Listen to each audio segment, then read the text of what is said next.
Hey, what's up guys? It's Kathy and I'm back with another process video, and this one is going to primarily use the Escape the Ordinary collection, which came out from Pinkfresh Studio.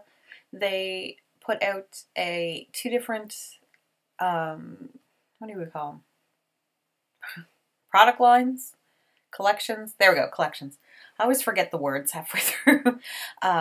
At the same time, and one was a boy collection. I cannot remember what it was called, and the other one was Escape the Ordinary. And I didn't buy I didn't buy much of the boy collection, and I'll admit it was mostly just the colors were not something I really was into.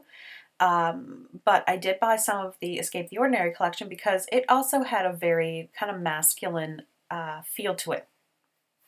And I decided to use this paper first, which I have seen a lot of people using on Instagram and Pinterest and just product spotlights and different things like that. I've seen a lot of different projects with this paper, so I thought I would give my go with it. And I got the stamp set from Escape the Ordinary too, and I really love this stamp set.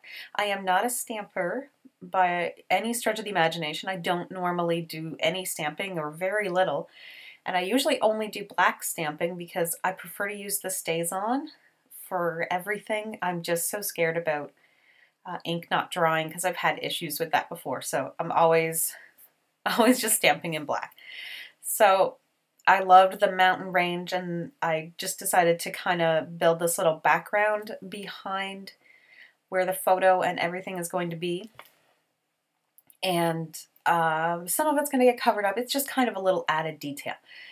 And it was great because this paper and this photo combine really well together because there are so many of the colors. In fact, almost all of the colors in the paper are in the photo. There's the yellow, it's in the background with the trees. The green, his pants are that same color of kind of sea foamy green.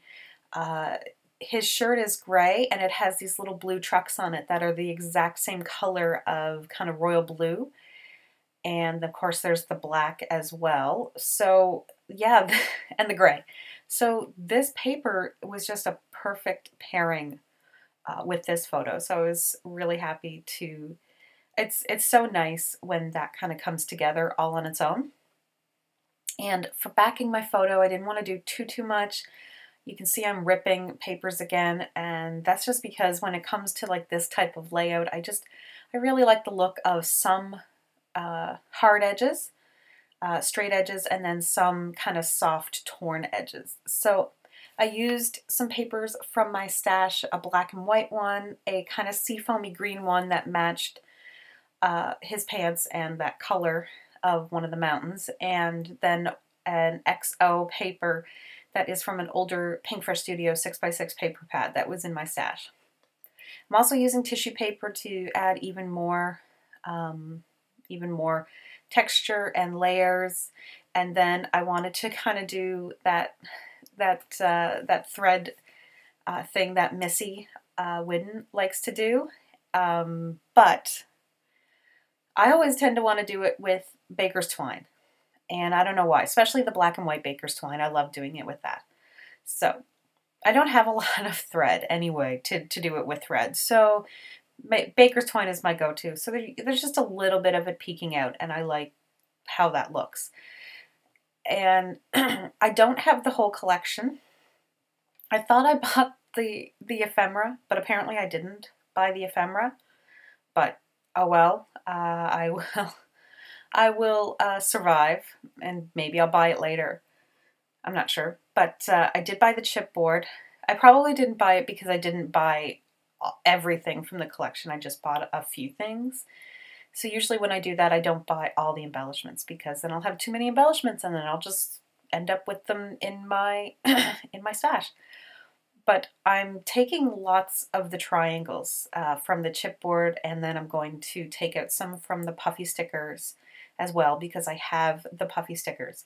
So I just want to work with the triangles to to go with the paper. I want to re-accent the paper.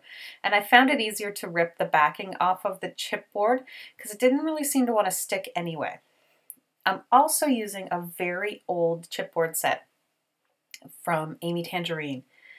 I cannot even remember the name of that collection. It's so old, and I just have some of the chipboard. I don't have like any of the paper or anything. I just happened to buy that set of chipboard when I was trying to stock up on embellishments, because I always worry that I don't have enough embellishments, because I do buy a ton of pattern paper, and then I worry like, oh my god, I'm gonna have so much pattern paper and what am I gonna do with it all, and I don't have embellishments.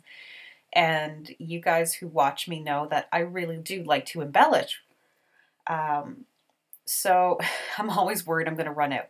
I have not run out yet. So it's an unfounded worry, and yet I always worry about it.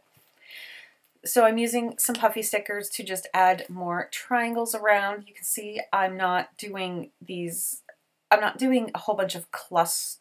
I'm not doing like a large amount of clusters around the photo. I'm doing just little hints, little chipboard pieces and different things like that here and there.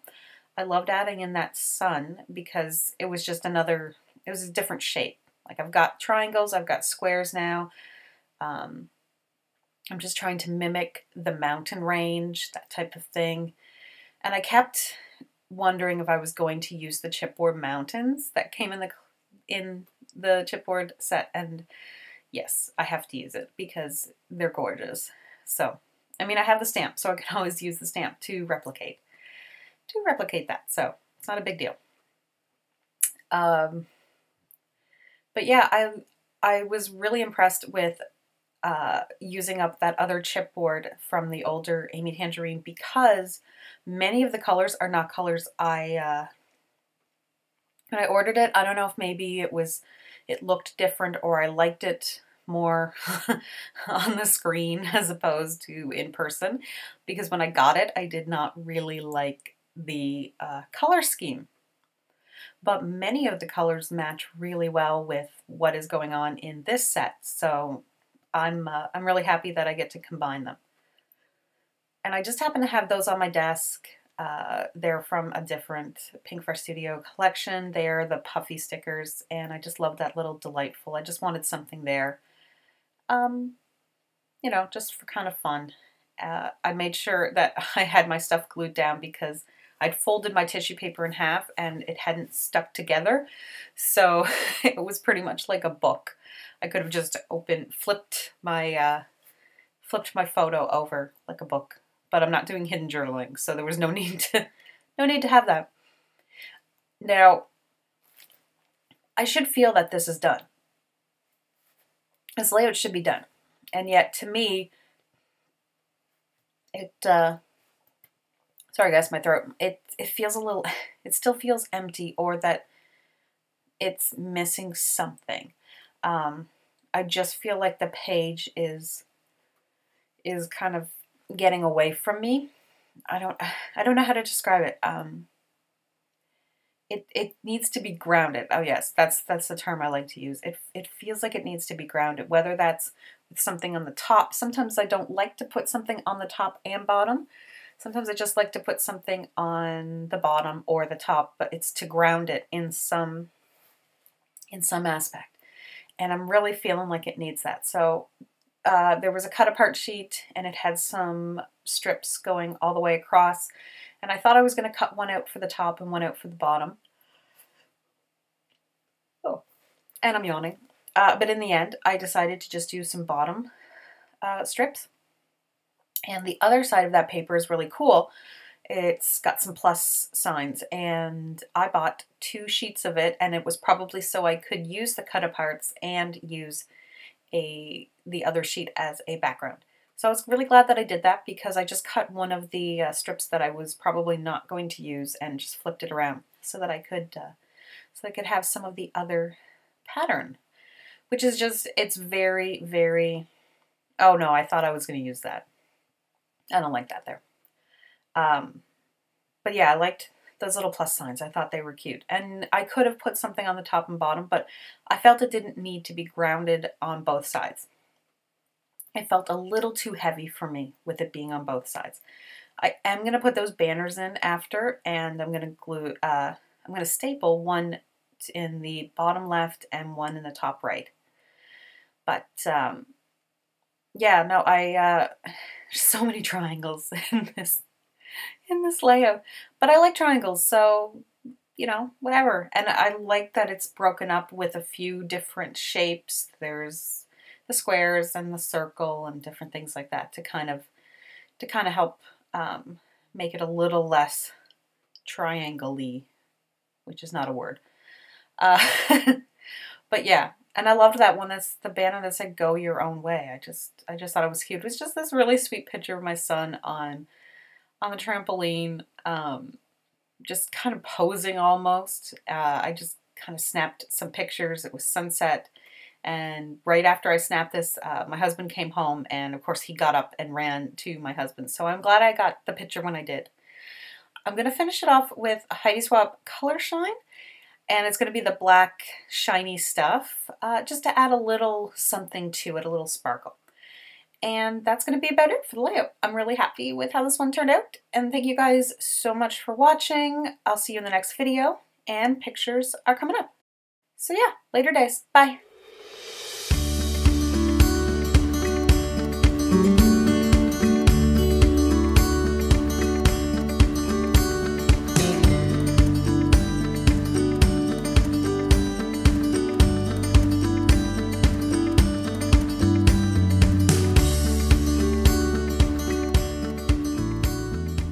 Hey guys, in case you didn't know, I have started a Patreon channel, so if anybody wants to help support my YouTube channel as well as some of the Scrappy adventures that are coming up, I would really appreciate it. Even $1 a month really helps out.